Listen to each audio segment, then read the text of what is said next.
Hi, welcome to Just 5 for August 20th, 2015. This week we're going to talk about Cycle for the Cause, because it's coming up in about a month. Some goings-on Sesame Street. And of course we'll talk about So You Think You Could Dance and a couple more things. So here we go.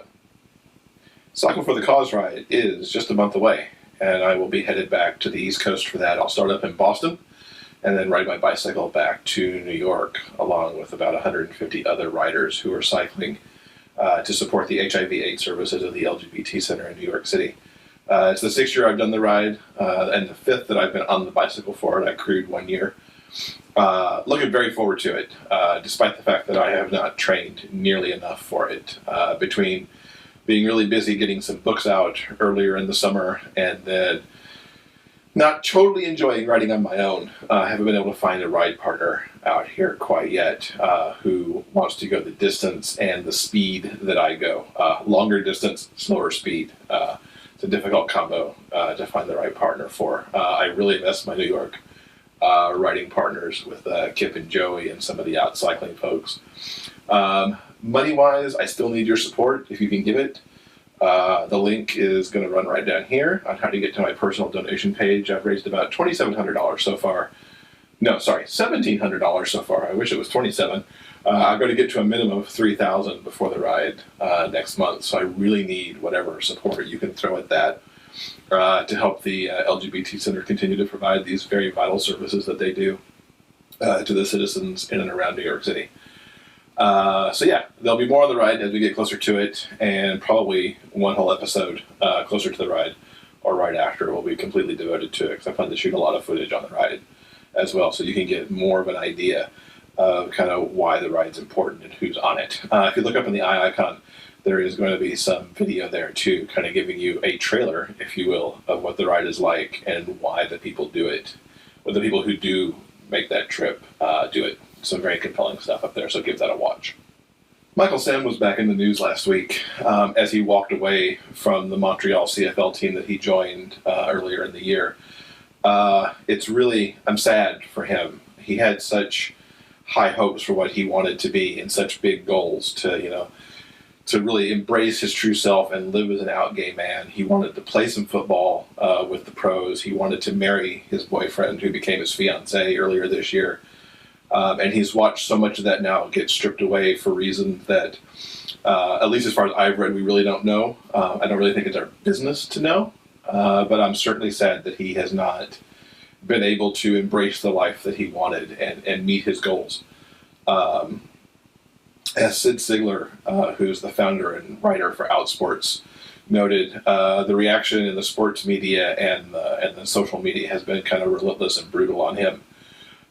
Which I think is really unfortunate. As he said, to kind of paraphrase what Sid said at the end of his article about this last week, whatever he's dealing with, we really hope he finds his solace and peace.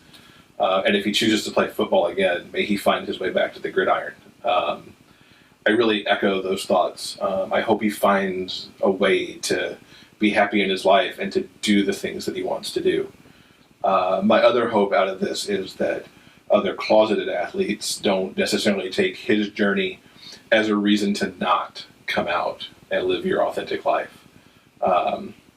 His has certainly been all over the media, between the Oprah special and the ESPN draft special and being on Dancing with the Stars and being under the NFL microscope and then being followed so closely in the CFL to see if he was going to come back to the NFL. So very public events that happened there, including, the imploding of his relationship that was all over social media. For the athletes still looking to come out, that's not necessarily your journey. His journey was his, your journey is yours, and you need to still, do what feels right to you and, not use him hopefully as a cautionary tale and as a, learn from what he did, but don't stop yourself from doing what you want to do.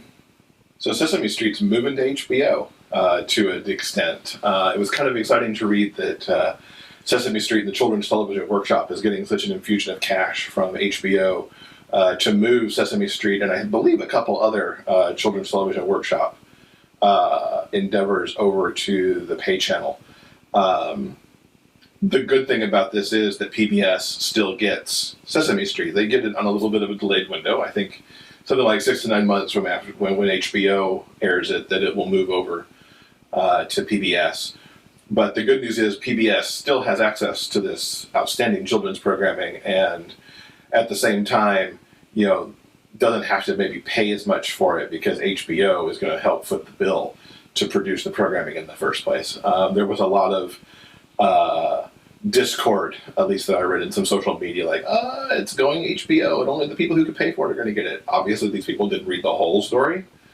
I think it's great that HBO has stepped up and made these deals so that, they get some good premium children's programming to go on their networks, which is totally valid. But that they also, realize Sesame Street's history and continue to make it available to PBS so that they can get it to everyone, as they've done for, what are they up to now, 40 or 50 years of Sesame Street? So I think it's a really good deal, and kudos to HBO for kind of making that happen. One of my summertime TV programs has been Mr. Robot on USA Network. It's a little difficult to watch because it's so intense. Reminds me of Fight Club a little bit in terms of its style of storytelling, both visual and just in terms of the story itself. It's mostly about a hacker organization going after a big monolithic corporation who controls a lot of the banking and debt and everything in American life, really. Almost everything that the consumer touches kind of goes through this one organization. It would almost be like if you took Apple and Amazon and maybe Walmart and,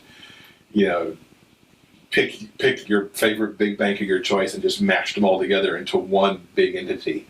And there's a hacker story here because they're trying to bring down this corporation.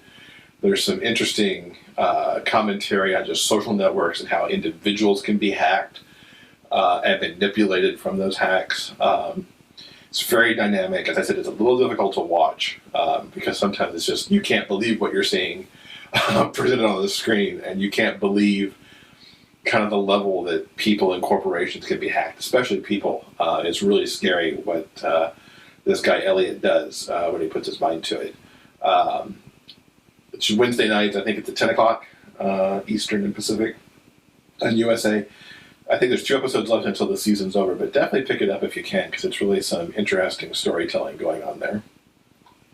So You Think You Could Dance bounced back from a really mediocre week last week and really knocked it out of the park this week with the top 10 being paired up with All-Stars this week.